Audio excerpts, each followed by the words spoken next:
Voici un féticheur italien qui a lancé un défi de sorcellerie à un marabout camerounais. Histoire vraie, l'affaire se passe au Cameroun.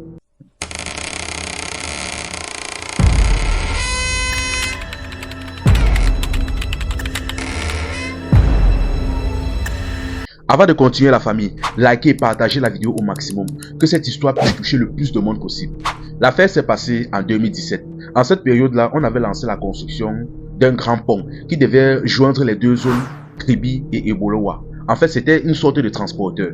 Plusieurs ingénieurs italiens étaient là-dessus. Mais le problème est que depuis déjà plusieurs mois, quelque chose ne fait que ralentir le travail, mais on ne sait pas quoi. C'est-à-dire, le travail devait se passer dans les deux zones différentes en même temps, c'est-à-dire Kribi et Ebolowa. Et au fur et à mesure de l'avancement, les deux ponts devaient finir par se joindre. Mais le problème est qu'au fur et à mesure qu'ils avançaient, le travail était ralenti. À chaque fois qu'ils avancent, il y a toujours quelque chose. Un peu, ils évoluent un peu, il y a un problème qui arrive. Quand ils résolvent le problème, ils avancent un peu, un nouveau problème arrive.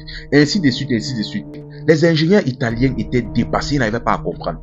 Mais bref, comme la plupart étaient incrédules, ils ne croyaient pas trop à ce genre de choses. Et à aucun moment, ils ont pensé que le problème était d'origine mystique. Ils ont donc commencé à insister jusqu'à ce que le pont atteigne une certaine distance où cette fois-ci, il fallait juste coller les deux ponts. Mais c'est à partir de là maintenant que les choses ont commencé à s'empirer. À chaque fois qu'ils essayaient de coller le pont, soit le véhicule tombe en panne, les véhicules tombent en panne, les tracteurs tombent en panne. Lorsqu'ils réparent, ils veulent relancer le travail, un ingénieur tombe malade. Et ainsi de suite, les serpents passaient, les choses passaient. Il y a quoi qu'ils n'ont pas déjà vu. Jusqu'à un moment donné donc, sur le pont, en plus des ingénieurs, il y avait quelques jeunes de la population qui travaillaient, qui avaient été appelés pour travailler. Les jeunes là se sont approchés de l'ingénieur italien en chef. Ils ont expliqué à l'ingénieur italien, franchement, la raison pour laquelle le pont n'avance pas, c'est à cause d'un vieux qui est là-bas au niveau de Ebolowa. C'est le sorcier, c'est le plus grand sorcier de la zone. C'est à cause de lui que le pont n'avance pas. Donc franchement, si c'est que tu ne pars pas négocier avec lui ou je ne sais quoi, sachez que vous n'allez jamais finir le pont-ci. Le monsieur là est très méchant. On l'appelle dans la zone Nanga Eboko. Quand l'Italien a compris ça, il a dit j'ai compris. Mais ce que les gars ne savaient pas que l'Italien en question lui-même, c'était un grand sorcier. Quand il a dit qu'il a compris, il est resté tranquille. Le lendemain, il est sorti très tôt le matin. Il est arrivé dans la zone d'Ebolowa. Il s'est mis au milieu de la cour. Il a demandé à ce qu'on lui indique où se trouve le fameux Nanga Eboko. Dès qu'on l'a amené devant le monsieur en question, il a crié fort et s'est assuré que toute la population entende. L'ingénieur italien est arrivé devant le grand marabout camerounais. Il a déposé la bouteille, une bouteille en verre au sol. Il a dit, je vais te lancer un défi. Si tu es capable de relever ça, je comprends que non, tu es un grand sorcier et j'arrête la construction du pont et je rentre en Italie. Mais si tu ne réussis pas, tu arrêtes tes conneries et tu nous laisses finir le pont. Nanga Eboko a dit, j'ai compris, j'accepte. L'Italien donc a déposé la bouteille au sol. Il a dit, tu vois la bouteille ici? Il dit oui. L'Italien s'est mis à danser. Il s'est mis à danser, faire les incantations en italien. Il s'est mis à danser et fou! Devant toute la population, il est entré dans la bouteille mystiquement.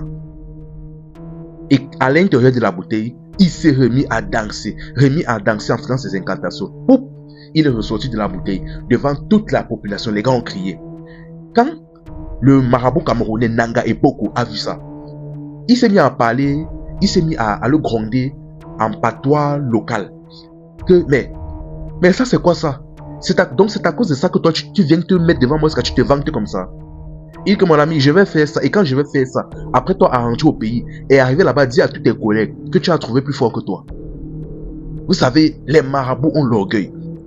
Le marabout s'est mis à danser, il s'est mis à danser, faire ses incantations. Il est entré aussi dans la bouteille, exactement comme le féticheur italien. Mais une fois à l'intérieur de la bouteille, il a voulu maintenant danser pour pouvoir ressortir de la bouteille, mais l'Italien a sauté sur la bouteille et il a refermé, empêchant donc le marabout de ressortir. Et comme il a refermé ça, il s'est levé, il est parti de la bouteille, sous les yeux étonnés de la population. Et comme il est parti là, il a rapidement relancé les constructions du pont et on a pu recoller le pont. Cette fois-ci, le vieux ne les mettait plus des bâtons dans les roues. Mais dès qu'ils ont terminé le lendemain, on attend que le vieux Nanga Eboko est décédé. Juste pour dire que ce soit ici chez nous, ou en France, en Italie, en Chine ou aux États-Unis, lorsqu'on lance souvent des constructions dans certaines zones et qu'il y a souvent des problèmes qui atterrissent, c'est souvent à cause des vieux comme ça au village qui ont décidé que dans leurs derniers jours, ils vont nous mettre mal à l'aise. On adore souvent se plaindre de l'État, mais généralement c'est à cause de ces vieux-là. Donc juste pour dire, si tu sais que tu as un vieux au village qui a un pied dans la tombe et qui fait déjà un genre, commence à enquêter. C'était un faux amusement. Ici on s'informe et on s'amuse.